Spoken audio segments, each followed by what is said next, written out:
राजस्थान में मुख्यमंत्री भजन लाल शर्मा के मंत्रिमंडल के गठन हो जाने के बावजूद भी सियासत गरमाई हुई है। बड़ी वजह अब ये बन चुकी है कि मंत्रिमंडल का गठन तो हो गया, लेकिन अब इस मंत्रिमंडल में अहम मंत्रालय किस दिग्गज नेता को सौंपे जाएंगे। ऐसे में देखा जाए तो बाबा बालक नाथ योगी का नाम अब भी चर्चा का विषय बना हुआ है। आखिरकार बाबा बालक नाथ योगी को क्या कुछ आने वाले समय में जिम्मेदारियां मिलेंगी, ये तो वक्त के साथ साथ ही पता चलेगा। लेकिन जो दावे किए गए थे कि बालक नाथ योगी कहीं ना कहीं गृह मंत्रालय इस मंत्रिमंडल में संभालते हुए नजर आ सकते हैं, उसी मंत्रालय को लेकर अब दांव फंसता हुआ नजर आ रहा है। नमस्कार, मैं प्रांशी राठौर और आप देख रहे हैं नेक्स्ट 9 न्यूज। सवाल यहां पर लेना चाहेंगे अमन जी से कि आखिरकार इस मंत्रिमंडल को लेकर उनका क्या कुछ कहना रहेगा। जिस तरह से देखा गया है कि 22 विधायकों को इस मंत्रिमंडल में शामिल किया गया है और इसमें मुख्यमंत्री भजन लाल के साथ साथ उप मुख्यमंत्री दिया कुमारी हैं, प्रेमचंद बैरवा भी हैं, यानी कि कुल मिलाकर देखा जाए तो 25 नेताओं की ये टीम अभी बन पाई है। इसके बाद भी 5 नेताओं को शामिल किया जा सकता है। लेकिन अब बारी यहां पर विभाग बंटवारे को लेकर आती है। हमने मध्य प्रदेश में देखा मोहन यादव जो खुद गृह मंत्रालय संभालते हुए नजर आए हैं, क्योंकि कुछ ऐसे मंत्रालय रहे हैं जो अन्य नेताओं को नहीं सौंपे गए और उन मंत्रालय को उन्होंने खुद के पास रखा है।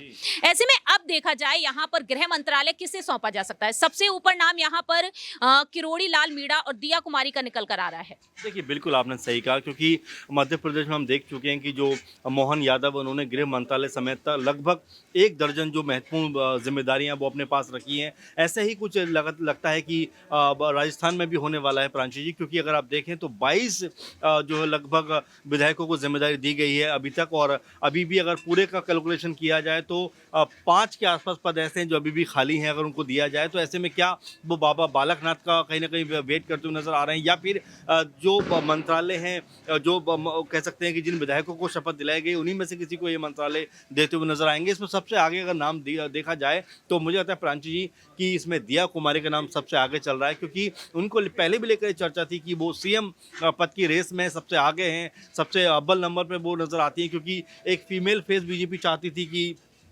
जो राजस्थान में नजर आ जाए, लेकिन वैसा कुछ हुआ नहीं। और ये सब कहा जाता है कि राजे ने जिस तरह विरोध किया होगा उसके बाद उनको उप मुख्यमंत्री के पद से ही संतुष्ट रहना पड़ा। लेकिन अब जिम्मेदारी उनको क्या मिलेगी ये बहुत ज़रूरी देखना है, क्योंकि जो उप मुख्यमंत्री का पद है प्रांची जी, वो कोई संवैधानिक पद तो है नहीं कि वहाँ पर आपको एक तौर पर कि आपको इस पद के ऊपर काम करने का मौका मिला, बल्कि आपको सिर्फ कह सकते हैं सांकेतिक रूप से उप मुख्यमंत्री बनाया जाता है। उसके बाद आपको कोई मंत्रालय दिया जाता है। तो हो सकता है कि दिया कुमारी को अब आने वाले दिनों में जो है कह सकते हैं कि भजन लाल शर्मा जो है और जो उनकी कह सकते हैं सरकार है, उनको गृह मंत्रालय का पद देती हुई नजर आ जाए।